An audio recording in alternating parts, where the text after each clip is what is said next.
Oui, ça marche. Alors on est à Tet Vav Amud Aleph. Vayehi Bayom Ashlishi. C'est quoi Vayehi Bayom Ashlishi? Que Mordechai et Esther, ils ont décrété 3 jours de jeûne. Et donc le 3e jour de jeûne, Vatilbash Esther Malchut, c'est écrit que Esther s'est revêtie avec des habits de Malchut. Et la Gemara dit Big Day Malchut, mi baile. Au lieu de dire qu'elle s'est revêtie avec la royauté, ça devait être écrit, elle s'est revêtie avec des habits royaux, d'accord? René, je vais te dire à peu près 15 lignes d'en bas. 15. Il a dit 10, et maintenant c'est 15. Moi, j'ai pas dit 10. Et à TVA. 12, 15. C'est pour ça. Alors si c'est 15. Vayehi Bayom Ashlishi. Oui, tu vas. Oui, ça y est, je parle. Le début de la ligne. C'était pas la période de Pessah. Oui. Yom HaShlishi, c'est dans le 3e jour de Pessah. Ça va être apparemment Chol HaMoed de Pessah. Chol HaMoed, c'est ça. Voilà. Alors encore une fois, la question est, c'est écrit Vayehi Bayom Ashlishi Vatilbash Esther Malchut. Elle s'est revêtie de royauté. La Gemara dit c'est quoi? Ça doit être écrit, c'est revêtie d'habits. Big Day Malchut mi baile.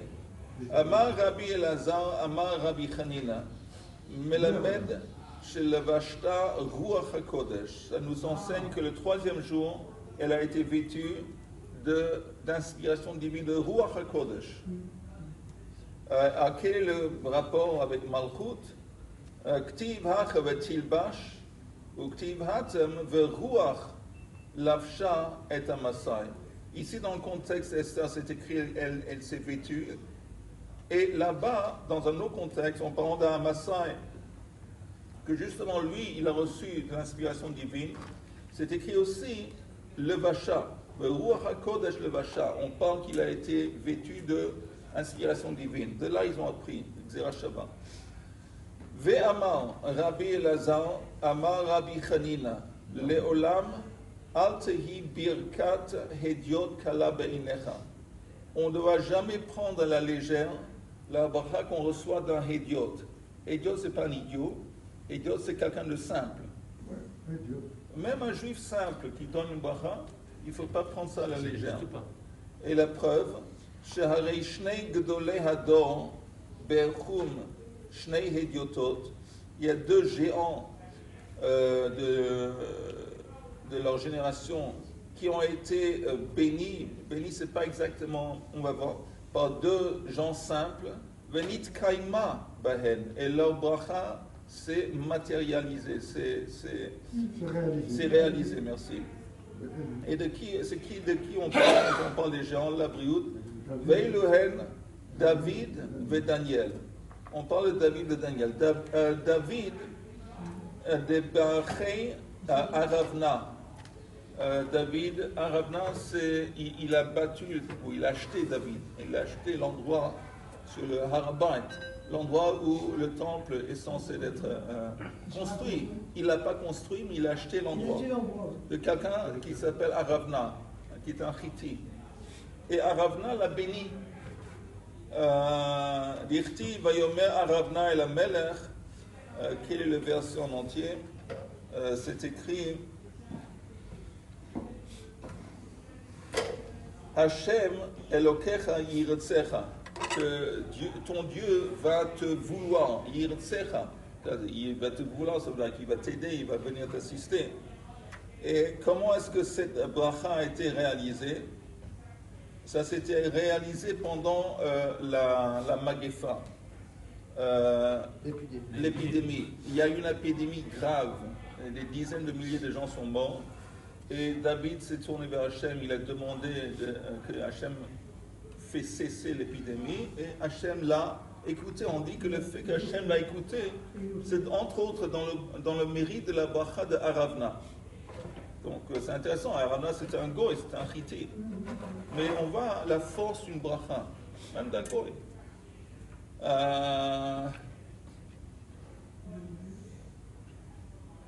Ok. Il y a un exemple plus connu encore. Laquelle? Le Kohen Gadol, Akadosh Baruch Hu lui demande une Ah. bénédiction. D'accord. Il y a fait. Au début de Masechet Brachot, c'est écrit que Kohen Gadol, un des Kohen, il témoigne que je me rappelle que quand je suis rentré une fois dans Kodesh Kodashim pendant Yom Kippour, Akadosh Baruch Hu m'a demandé à moi de le bénir. Alors lui, c'est sûr que vis-à-vis d'Akadosh Baruch Hu, c'est tout à fait quelqu'un d'ordinaire.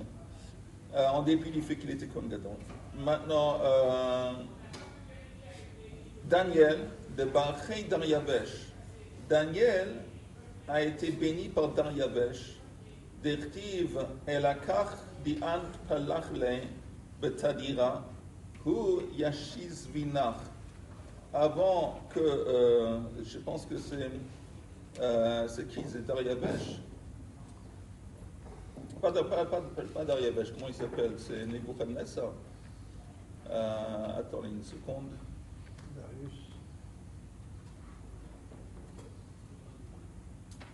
Je pense que c'est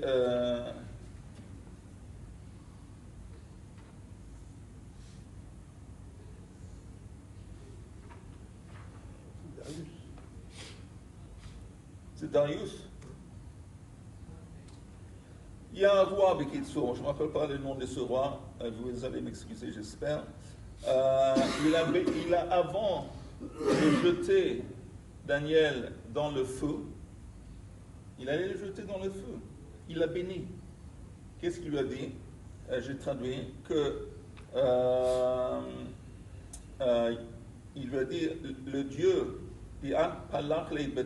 auquel tu pries régulièrement, ou Yashiz Vinach, il va te sauver. Et on attribue le fait qu'il a été sauvé, intéressant, entre autres par le fait qu'il a été béni par ce roi qu'il a poussé dans le feu. V'amar Rabbi Elazar, amar Rabbi Chanina, al tehi kilelat hediot kala be'inecha. Maintenant l'inverse, ne prends pas quelqu'un qui malédit, qui fait une malédiction, klala, même quelqu'un qui le fait, qui est un hediot, un type ordinaire, ne prends pas ça à la légère. Shehare, beaucoup trop de Shehare Abimelech kilel et Sarah. Et c'est intéressant que Abimelech, il est considéré ici comme un hédiot, en dépit du fait qu'il était roi, et aussi avant, avec le roi, avec Daniel. C'est intéressant, parce qu'on avait dit hédiot, c'est quelqu'un d'ordinaire. On traite maintenant, la deuxième fois qu'on traite d'un roi en tant qu'un hédiot, parce que vis-à-vis des géants spirituels, c'est considéré comme des hédiotes. Et Abimelech a maudit Sarah. Qu'est-ce qu'il lui a dit? Que ça va être pour toi quelque chose qui va recouvrir les yeux. Maintenant, il y a plusieurs explications. Qu'est-ce qu'il voulait dire par ça? Quand il a libéré Sarah, il lui a donné beaucoup d'argent. Et il lui a dit que l'argent que je te donne, ça va recouvrir les yeux des gens qui te regardent et pensent et risquent de penser que tu as été violé. Et au contraire, s'il voit que le roi te donne la liberté et avec un don, c'est une preuve justement que j'ai pas eu. Mais ça c'est une explication. Mais l'autre explication, Ksuteinai, recouvrir les yeux, c'est une malédiction. La même façon que tu m'as roulé, Sarah, et tu m'as pas dit que tu es la femme d'Abraham, donc tu m'as empêché de voir. En revanche, il a maudit que il va y avoir, tes descendants vont pas pouvoir voir. Et on dit, les sages ils disent, Venit Kayem, Bezara, et cette malédiction s'est réalisée avec sa descendance. C'est écrit, Vayehi, ki zaken Yitzhak, vatichena einav. Quand Yitzhak est devenu plus vieux, il a perdu sa vue plus ou moins, il est devenu aveugle. On dit qu'entre autres, c'est à cause de cette malédiction de Abimelech. V'amar Rabbi Elazar, amar Rabbi Chanina, bo'u re'eh, shelo kemidat HaKadosh Baruch Hu, midat basar bedam. Viens et constate que la façon d'Hachem est différente que la façon de chair et d'os de l'homme. Midat basar bedam, Adam shofet kadera, v'achar kach noten letoch hamayim. La façon des hommes, c'est d'abord, tu mets une marmite sur le feu, tu chauffes la marmite, après, tu mets de l'eau dedans. אבל הקדוש ברוך הוא נותן מים, d'abord הקדוש ברוך הוא met l'eau en place, où est-ce qu'il met l'eau en place? En haut dans les cieux, ואחר כך שופט הקדרה. Après, il prépare la marmite, je pense qu'ici la marmite, il me semble que c'est les nuages. D'abord, il y a l'eau, après les nuages d'Israël pour recevoir, le kayem masheneema, les kol tito hamon maim bashamayim. Ok. Moi, je fais comme un Kadosh Baruch Hu, je mets d'abord l'eau dans la marmite et ensuite je la mets sur le feu. Pardon? Moi, je fais comme un Kadosh Baruch Hu, je mets d'abord l'eau dans la marmite et après je mets la marmite sur le feu. Non, Non? non. D'abord, il a mis l'eau en place, sans la marmite. Après que l'eau a été mise en place, je ne suis pas sûr que tu vas pouvoir faire ça. D'abord, mettre l'eau en place, sans la marmite. Amar Rabbi Elazar, Amar Rabbi Chanina. Kol ha'omer davar b'shem omro, mevi geoula leolam. N'importe qui rapporte quelque chose, un enseignement, une chose, au nom de la personne qui l'a dit, il va apporter la Géoula. Et la preuve, Shneema Vatomer Esther la Melech B'Shem Mordechai. Que vous vous rappelez le complot qu'il y a eu entre ces deux serviteurs de Achashverosh, le complot de le tuer. Alors, ils ont parlé dans une langue Tarsi, et Mordechai, comme il siégeait, il faisait partie des juges dans le Sanhedrin, il connaissait cette langue, il a compris ce qu'ils étaient en train de comploter, il a raconté ça à Esther. Esther, quand elle a raconté, elle a prévenu le roi, elle a remarqué que c'était au nom de Mordechai. Et ça a entraîné la Géoula. Pourquoi? Parce qu'on vous rappelez qu'il ne pouvait pas dormir, et puis Achashverosh, et puis il s'est dit, ben, peut-être en fin de compte, je n'ai pas été suffisamment reconnaissant à quelqu'un qui m'a fait du bien, et puis là on a apporté les livres, et là c'est écrit Mordechai. Vous vous rappelez l'histoire? Alors, mais en gros, quelle est la base de cet enseignement? Que quelqu'un qui raconte quelque chose, qui rapporte quelque chose au nom de celui qui l'a dit, il apporte la Géoula. Parce que quand on rapporte quelque chose, normalement la chose qu'on rapporte, ça a un impact. Ça peut être, disons, l'enseignement. Quelqu'un il enseigne, ça fait un impact. Les gens disent, ah, intéressant. Alors s'il ne cite pas la personne, à qui va être accordé, disons, le respect? À lui. Alors quand lui il dit, non, c'est pas moi, je l'ai entendu quelque part d'autre, qu'est-ce qu'il est en train de faire? Il est en train de s'annuler. Il est en train de mettre son ego de côté. Voilà, il est en train de briser son ego. Et c'est ça, en fin de compte, qui apporte la Géoula. C'est ça qui apporte la Géoula. Moi. Tu as entendu ça de quelqu'un d'autre? Dis-le. Vous savez, je ne me rappelle pas de qui je parle, mais je vais le dire tout de même. Ah, c'est important. Non, je ne me rappelle pas du cas. Aïe, aïe, aïe. Il y avait un scientiste. La perfide à biologie. Il y avait une femme, apparemment une femme juive, un scientifique, qui avait découvert quelque chose. Et puis après, il y avait un couple de scientifiques. Tout à fait, on l'a appelé un nom. Et ils sont entrés dans le laboratoire, comme ça en visite, ils ont vu dans ce laboratoire les travaux de cette femme. Et ils ont vu qu'elle avait fait une découverte sensationnelle. Et ils ont volé son chose. Et ils ont eu un prix. Ils ont eu un prix, exactement. Tu sais qui c'est? Je l'ai après le j'ai pas les noms en tête. Ils ont eu un prix. Ils ont eu un prix Nobel de sciences, un truc comme ça, incroyable. Oui, et c'était elle, et elle était juive en plus. Et seulement, je pense, une fois qu'elle est morte après, personne n'a... Seulement maintenant, on commence à... C'est un exemple. Quelqu'un d'approprie quelque chose qui appartient à quelqu'un d'autre, et c'est moi. C'est moi. Elle avait mis des brevets? Non. Elle avait découvert. Elle avait pas encore... Et eux, ils ont vu ça avant. Et ils ont pris ça, ils ont volé son Britannique. qui était venue travailler à Paris dans un labo et ils ont volé ses... Amar Rabbi Elazar.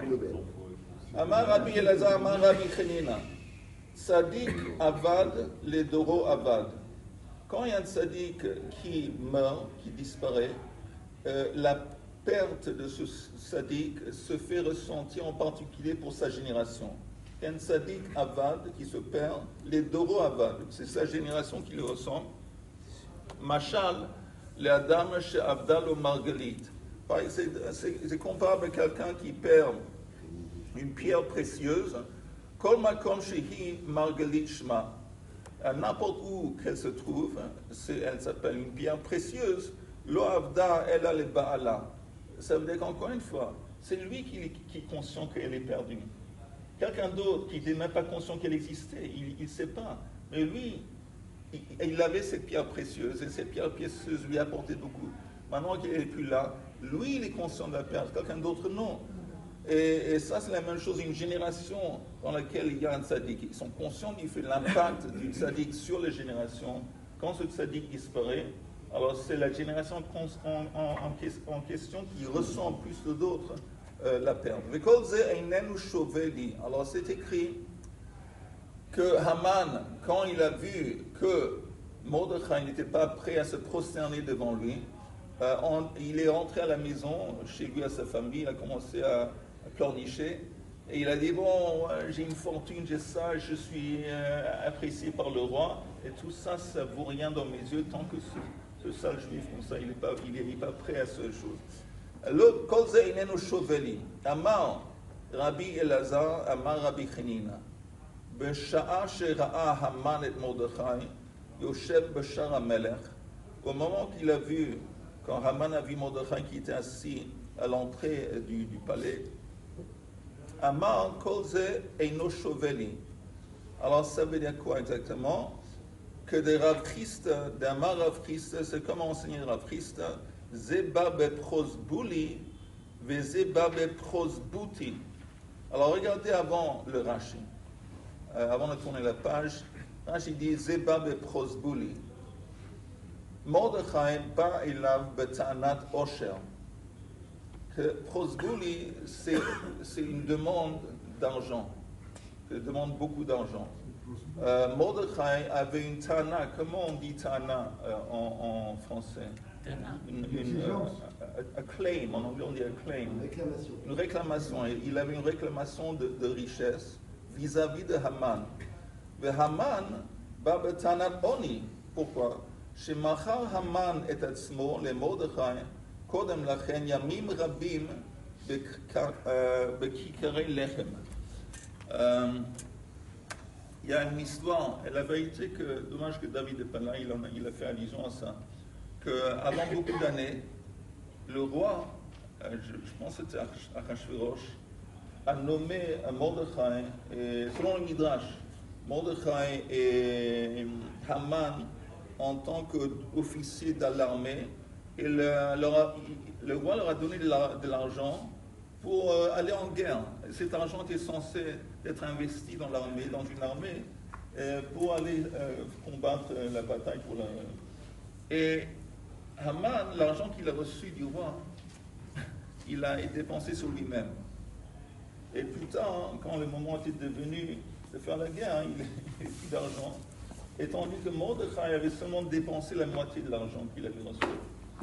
Alors Haman a supplié à Mordechai, je t'en prie, donne-moi l'argent qui reste pour que je puisse le dépenser un petit peu sur des soldats. Et Mordechai lui dit, je le fais à condition que tu te vends à moi en tant qu'esclave.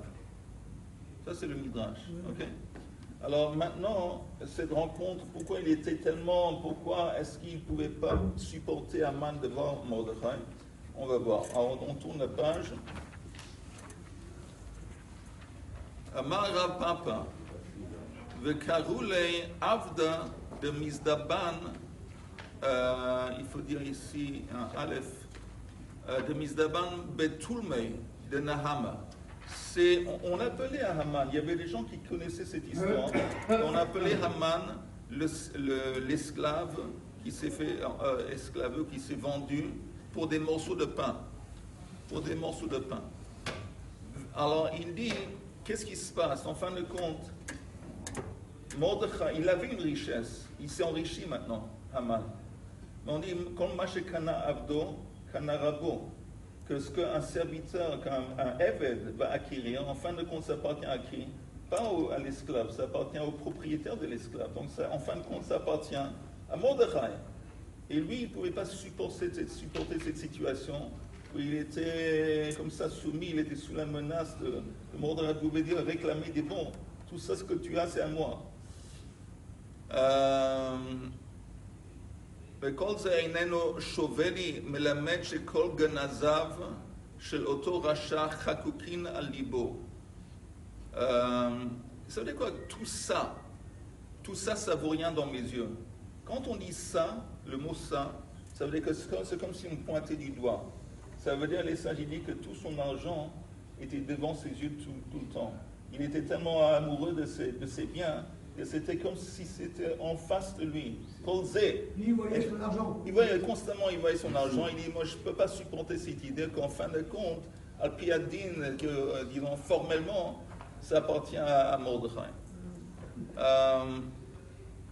Ou Basha'a, שרואה את מרדכי יושב בשער המלך, אמר כל זה איננו שווה לי.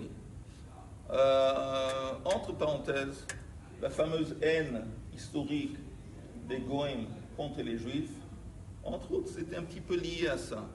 Lié à ça que les Juifs à l'époque, comme ils n'avaient pas les champs, ils n'avaient pas la possibilité de travailler la terre, ils avaient souvent, on leur refusait d'apprendre d'autres métiers.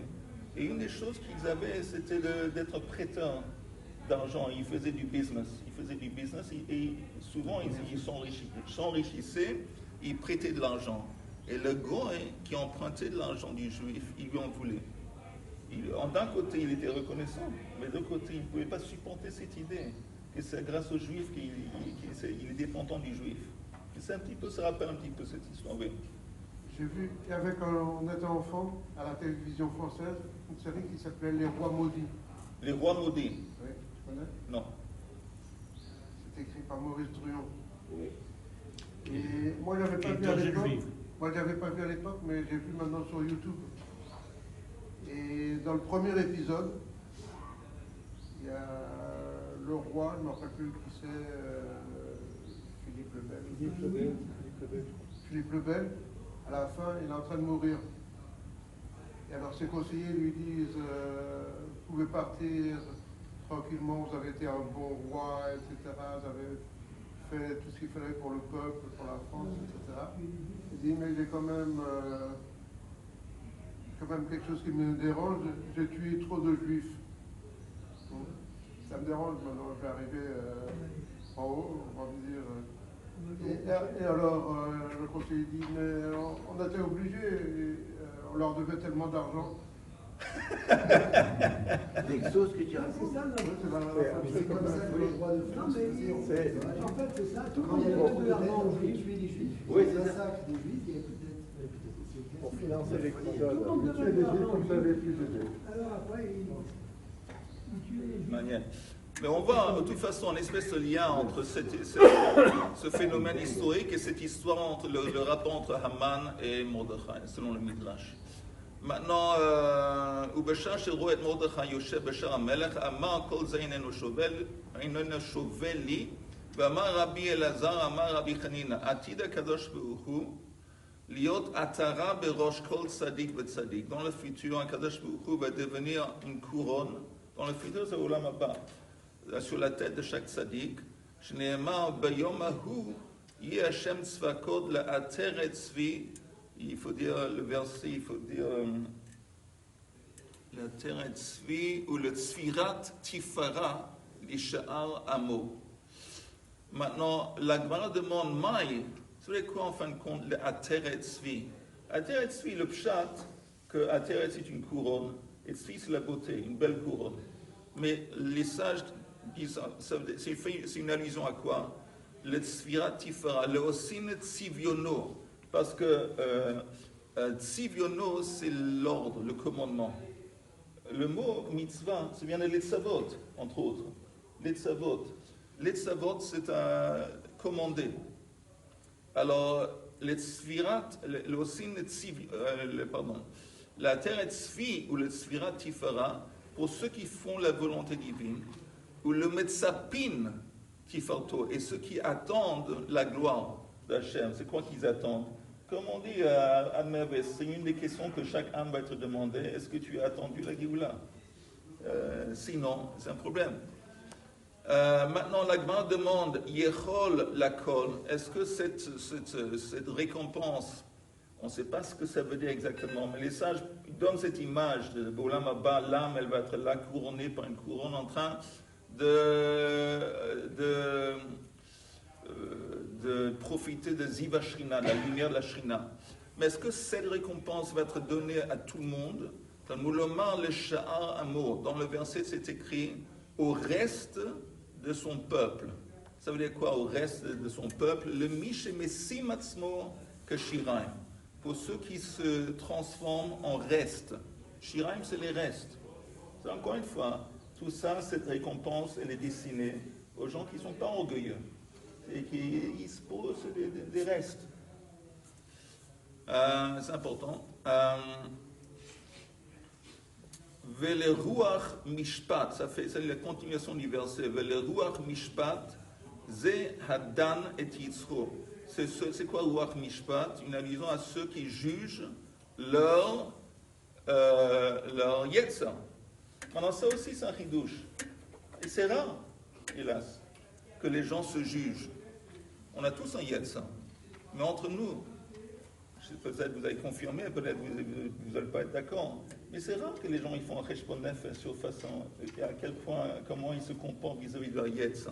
Mais ici, on dit que cette récompense, elle cible les gens qui dan et yitzro, ou le yoshev à la mishpat, ze adan din emet le amito, c'est ceux les juges qui jugent un jugement vrai, vele gvura, ze amit gaber al yitzro, parce que juger notre yetzer et la façon qu'on se comporte, c'est une chose, c'est un dossier. Mais après, nous-mêmes, prendre le dessus, combattre le yetzer, c'est un autre dossier. Et ça s'appelle, c'est une allusion, le velikvura, zem gaber yitzro. Meshiv milchama, shenosim benotnim bemilchamta shel Torah, c'est une allusion à ceux qui sont pris dans la bataille de la Torah. Shel Torah, Sha'ara, Eilu Talmidei Chachamim. Sha'ara, c'est le portail. Ça veut dire quoi, portail? C'est une allusion au Talmidei Chachamim, chez Mashkimim ve Ma'arevim, Batei Knesiot ou Batei Midrashot. Les Talmidei Chachamim qui sont les premiers à ouvrir la porte et à fermer la porte à la fin de la journée. Et c'est les premiers arrivés, les derniers à partir. Amra Midat Adin. Le Midat Adin, elle a dit l'ifna kadosh hu ribono shel olam ma nishtanu eilu me'eilu. Quelle est la différence entre cela et cela? Ça veut dire ici on a une description de récompense inouïe qui va te donner à ces gens. Et il y a deux explications. Qu'est-ce que la différence entre cela et cela? Une explication à quelle est la différence entre les juifs et les goïms qui ne vont pas recevoir ça. Il y a une autre explication que quelle est la différence entre des tzadikim en âme Israël qui vont recevoir ça, et d'autres tzadikim qui ne vont pas nécessairement, ils ne vont pas recevoir ça. Une autre explication, tout ça parle de juifs, au sein du peuple juif. De toute façon, Midat Adin, elle demande pourquoi eux c'est comme ça et eux c'est comme ça. Amar la Kadosh Baruch Hu Israël asku b'Torah ou mot haolam lo asku b'Torah. Alors ici c'est texto que c'est une différence entre juifs et goïm, que Am Israël se sont livrés à la Torah, l'étude de la Torah, la pratique de la Torah, tandis que les goïms non. Donc ça c'est à cause de ce mérite, il y a cette différence de base et ces récompenses inouïes. Amar le gam eile bayain shagu ou b'shechal ta'u. Le verset qui dit que eux aussi ils se sont laissés entraîner par le vin et l'alcool. Paku plilia, en paku el geinom. Et à cause de ça, il y a cette histoire de geinom. Alors si on dit que eux aussi, ça pourrait être une allusion, même eux aussi, même les juifs, ils vont aussi, parmi les juifs, ils vont devoir traverser geinom. Pourquoi? Parce que même s'ils apprenaient la Torah, et même ils gardaient les mitzvot, mais ils se sont laissés entraîner par leurs envies physiques. Ils ont bu, ils ont mangé. Encore une fois, la Torah n'est pas contre profiter des plaisirs de la vie. Mais seulement si c'est, encore une fois, c'est soumis, tout ça c'est soumis à la volonté divine. Et pas que ça devienne un élément essentiel dans la vie. La gassa et des choses interdites qu'on va manger. Et se laisser entraîner par le vin, l'alcool, les festins. Tout ça, alors des gens comme ça, même s'ils ont des tzitzit, une kippa sur la tête, ils gardent le Shabbat, mais s'ils se laissent entraîner par ça, pour eux, ils vont avoir besoin d'un tikkun. La Torah ne va pas leur suffire. La preuve, ils apprennent la Torah, mais ça ne va pas leur suffire. Parce qu'on voit à quel point ils sont collés à leur dimension physique, ils vont avoir besoin, de passer un petit peu par Guénon. שנאמר, ולא תהיה זאת לך לפוקה ואין פליליה אלא דיינין. שנאמר, ונתן בפלילים. אוקיי. On retourne à la Megillah. ותעמוד בחצר בית המלך הפנימית. On parle d'Esther, le 3e jour, qui décide d'initier une rencontre, et ça ne se fait pas, avec le roi. Et maintenant, c'est écrit qu'il est ta'amod. Ta'amod, quand on dit ta'amod, ça va être debout, mais ça veut être aussi arrêter de marcher. Amod. Amod, c'est arrête. Elle s'est arrêtée quand elle est rentrée à la salle intérieure du palais du roi. Pourquoi? אמר רבי לוי, כיוון שהגיע לבית הצלמים, נסתלקה ממנה שכינה. Une fois qu'elle est arrivée à la place où il y avait des idoles, des statues, elle a senti que la shrina qui l'accompagnait l'a quittée. Et c'est pour ça qu'elle s'est arrêtée. Elle était... Amra, Allah, elle a dit, vous savez le Perek Teilim qu'on dit, elle a dit, Keli, Keli, lama azavtani. Elle s'est tournée vers Hachem. Elle a supplié, pourquoi tu m'as quitté? Et elle a dit, Shema atadan al shogeg mezid val ones keratson. Est-ce que c'est possible que tu vas juger un cas de shogeg? Shogeg, comment on dit en français? Involontaire. Involontaire. Comme est-ce que tu vas comparer ça à un cas de mezid, un truc volontaire? À un cas de force majeure, al ones keratson. Elle est en train de parler de quoi? Elle dit, oui. C'est moi qui initie, je vais en train d'initier une rencontre qui risque d'aboutir à des relations sexuelles avec choses. Mais je n'ai pas le choix, je le fais parce que je suis sous la pression. Ou peut-être tu m'en veux, Shema al shekerativ kelev, parce que j'ai traité le roi Achashverosh de chien. Shneema, c'est écrit, Hatzila mecherev nafshi, miyad kelev yechidati. Si vous regardez ce chapitre de Teilim, c'est lequel je vais vous dire tout de suite, c'est Teilim Chafbet 22. C'est le fameux chapitre de Teilim qu'on dit pour Purim, parce que ça a été apparemment écrit par Esther. Mais là-bas, c'est écrit qu'elle a traité, elle parle de chien. Et peut-être tu m'en veux Hachem parce que j'ai traité Achashverosh en tant que chien. On pourrait se dire pourquoi pas. Pourquoi pas traiter Achashverosh? C'était un chien. Mais il y a un truc important, c'était un roi. Et on voit que la Torah dit, c'est pas important comment il se comporte. Un roi, c'est un roi. C'est pas un roi, c'est quelqu'un qui a été placé par Hachem. C'est Hachem qui l'a couronné roi. Même si c'est un rachat. Même si c'est Paro. On voit qu'il y a la façon que, quand, avant la sortie d'Égypte, Moshe dit à Paro que tes serviteurs vont venir au milieu de la nuit pour nous demander, nous supplier de partir. Mais Rachid dit qu'en fin de compte, il parlait de lui, que Paro va venir, pas pyjama, même ça, et il a dit, il ne voulait pas dire lui parce que c'était un manque de respect. Donc il a dit tes serviteurs. Alors on voit qu'il conserve un respect pour Paro, même Paro, et à cause du poste. Et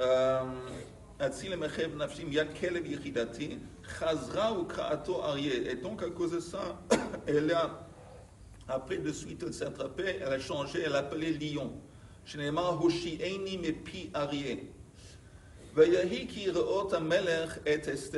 Et subitement quand le roi a vu Esther, Amar Rabbi Yochanan, à ce moment-là qui était un moment de grand danger, parce qu'on avait dit que c'est quelqu'un qui va initier une rencontre avec le roi, c'est une mise à mort. Alors tout à coup le roi la voit, c'est contre un protocole. Il y a 3 anges divins qui se sont matérialisés pour l'assister.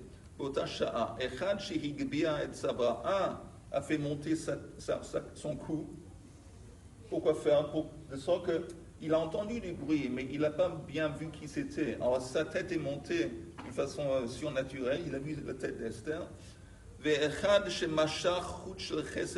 Un qui a posé sur Esther, c'est encore une fois du charme, beaucoup de charme. Et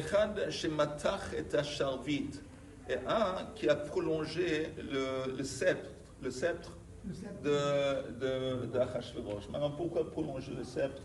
Parce qu'elle était à ce moment-là, elle était prise par la peur, elle est devenue immobile. Elle n'a pas pu continuer à marcher, elle avait tellement peur.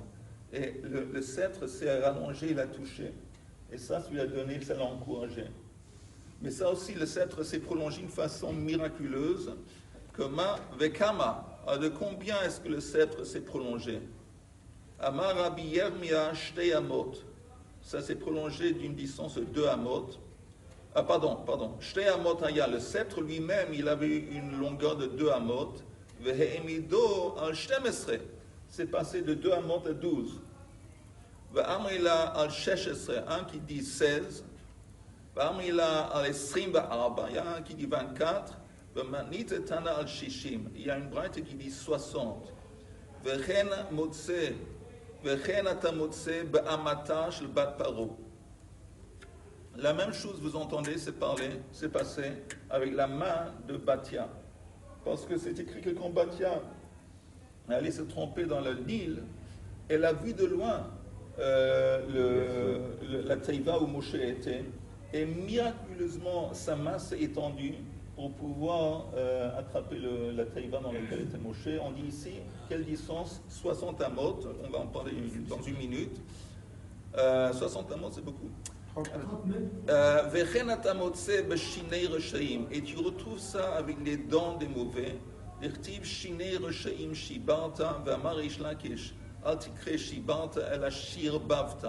Un point. Vous entendez juste un mot, qu'est-ce qu'on est en train de lire ici? C'est intéressant. C'est quoi l'idée de 60? Vous savez que... Ah ouais, mélange. On dit que Asa, que quand Shimshon il est célèbre, Shimshon, parce que c'est lui qui a détruit le palais des Plishtim, il a tué énormément de Plishtim, et les sages disent dans Masechet Sota que ou l'épaisseur ou la hauteur des colonnes, c'était Shishim Amot. Shishim Amot. Alors, quand on voit un détail comme ça, c'est censé de nous apprendre quelque chose. Parce que sinon on pourrait dire on s'en fout. Si c'est 30 mètres, 20 mètres, 10 mètres, on s'en fout. Il a pris l'essentiel qu'il a brisé les colonnes, ou il a pris les colonnes de Asa. Shishim, ça correspond que c'est écrit que quand Shlomo HaMelech a construit le temple, il y avait aussi Shishim Amot de longueur, du Eichal. L'Eichal était Shishim Amot de longueur. Il y avait 20 Amot, Kodesh et Kodeshim, 40 Amot, c'était le Eichal. Ensemble, c'était Shishim Amot. Qu'est-ce qu'on voit? On voit qu'il y a une correspondance entre ce qu'on appelle la Klippa et la Kedusha. Suppose Shimshon était avec une prostituée, on dit une zona, prostituée. Prostituée, c'est l'autre côté de la Kedusha. La femme, dans la Kabbalah, la femme c'est la Malchut, très important la femme. Mais dans la Klippa, de l'autre côté, de l'inverse, dans les forces du mal, au lieu d'être une femme, c'est une prostituée. C'est la même chose, une femme, mais c'est dans les forces du mal, c'est une prostituée. La même chose, Shishim, par exemple, on dit dans le chasse, dans le Talmud, il y a 60 traités, et 60 masertot. Il y a ceux qui disent que ce qui se passe en Asa, j'en ai parlé avant avec Yoel, que, j'ai dit ça en parenthèse, je vais parler une autre fois. Mais pour retourner ici, on voit ici que les dents, à la fin, les sages disent Shinei Reshaim Shir Bavta. On parle de quoi? Rashi dit que quand Og il cite Masechet Brachot, Og Melech HaBashan, il a soulevé apparemment une montagne pour jeter cette montagne selon le Midrash sur Am Yisraël et les écraser. Le Midrash dit au moment qu'il a soulevé la montagne, Akadosh Baruch Hu a pris des fourmis. Les fourmis, ils ont mangé au-dessus, ils ont fait un trou et la montagne est tombée sur lui. Et il voulait s'extraire. Mais c'est écrit que ses dents, subitement ses dents ont poussé. Ils ont poussé des côtés ses dents. Et il était takoua, il était bloqué. Il n'a pas pu sortir, après Moshe l'a tué. C'est quoi cette histoire? Alors, les fourmis qui mangent le truc, on dit que c'est les prières d'Am Yisraël avec leur bouche, c'est pas important. C'est quoi l'idée que Shinei Reshaim Shir Bavta? Et c'est quoi Shir Bavta? Les dents des mauvais, tu les as allongées, prolongées, allongées. Ça veut dire quoi? Normalement, le mal, il se détruit lui-même. Normalement, si vous constatez dans l'histoire, ce n'est pas nécessairement le bien qui a créé la fin du mal, c'est le mal qui entraîne sa propre défaite. Un exemple classique, c'est la Deuxième Guerre mondiale. C'est que quand Hitler, a décidé qu'en même temps il va ouvrir un front contre la Russie, il s'est trop, comment on dit, trop dispersé. Et à force de trop, c'est lui-même qui a entraîné sa propre défaite. C'était ça en fin de compte. Donc ça, c'est le moment où tout a bousculé contre les nazis, c'était ça. Et en même temps, il a ouvert un truc. On dit, Kriyat Yam Souf, Sus Ve'orvo Rama Bayam, que les chariots et les chevaux des Égyptiens, c'était les chevaux les plus puissants dans le monde, les chariots aussi. Mais c'était ça qui a entraîné leur défaite, parce que c'est écrit que quand ils sont tombés dans le Nil, le cavalier était bloqué à son cheval. Il ne pouvait pas se disconnecter. Ils sont tombés dans la mer ensemble, dans la mer Rouge. dans la mer ensemble. Il ne pouvait pas se disconnecter. S'il aurait pu se disconnecter de son cheval, il aurait pu nager. Mais comme il était bloqué à son cheval, c'est quoi l'idée de bloquer? On voit que la force avec laquelle le mal voulait nuire, c'est qu'ici, les Égyptiens, la force était le cheval. C'est le cheval qui a entraîné la fin des Égyptiens. C'est sa puissance à elle, les chevaux des Égyptiens qui ont entraîné leur fin. Et on voit qu'ils ont la technologie moderne de l'homme. L'homme, il se dit moi, je suis super puissant, moi, je suis comme un dieu. Et c'est quoi cette expression, la technologie? Bon, on va voir que c'est la technologie qui va entraîner sa propre chute. Peut-être la bombe possible, la bombe atomique. Mais ça, c'est l'idée que les sages, ils disent Shine Reshaim Shibanf, que les dents, c'est quoi? Les dents, c'est le rachat, il va mordre, il va faire du mal en mordant avec ses dents. Ils vont être prolongés. Et selon le truc avec Gog, Melech HaBashan, les dents ont été tellement prolongées qu'il n'a pas pu s'extraire. Et ça, c'est l'idée. Que le mal, souvent, il faut juste un petit peu ce qui s'est passé à Simchat Torah. Ok? Shmini Atzeret. C'est un petit peu là. C'est de la folie, ce qu'ils ont fait, en quelque sorte. Parce que vous savez quoi? C'est de la folie. Et ils ont entraîné, c'est pas encore fini, on est en plein processus. Mais ils ont entraîné, ils sont allés trop loin. Trop loin. Encore un truc, le Japon, Deuxième Guerre mondiale. Quand le Japon a attaqué l'Amérique, Pearl Harbor, c'était de la folie. Il y a même Otomoto, je ne sais pas comment il s'appelle, le dirigeant de l'armée japonaise a dit « J'ai bien peur qu'on a réveillé un géant qui était endormi. » Parce que, c'est quoi le Japon, ils attaquent Pearl Harbor. Ils n'étaient pas, à ce moment-là, ils n'étaient pas du tout prêts et capables d'attaquer l'Amérique. Voilà, et qu'est-ce que c'est quoi? Ils se sont laissés emporter. Et quand le mal, il se laisse emporter, il va trop loin, c'est le mal lui-même qui est responsable de sa propre chute et défaite. Ça, c'est l'idée des Shirbavta, Shine Reshaim Shirbavta. Et heureusement qu'il y avait l'Angleterre. Shirbavta, Shine Reshaim, c'est intéressant, là j'ai fini. Ça devait être Shen Racha, le Shen du Racha, le dent du Racha. Pourquoi c'est pluriel? Alors, si vous prenez Shine, il y a un Yud en plus. Yud en plus. Le Racha, la différence entre Racha et Rachaim, c'est Yud même. Alors, le Yud de Shine plus le Yud même de Rachaim, ça fait combien en Gematria? Ça fait 60. Encore une fois, on retrouve cette idée de 60. 60, c'est un chiffre très symbolique. Très symbolique. Et qu'est-ce que le Sorotovot est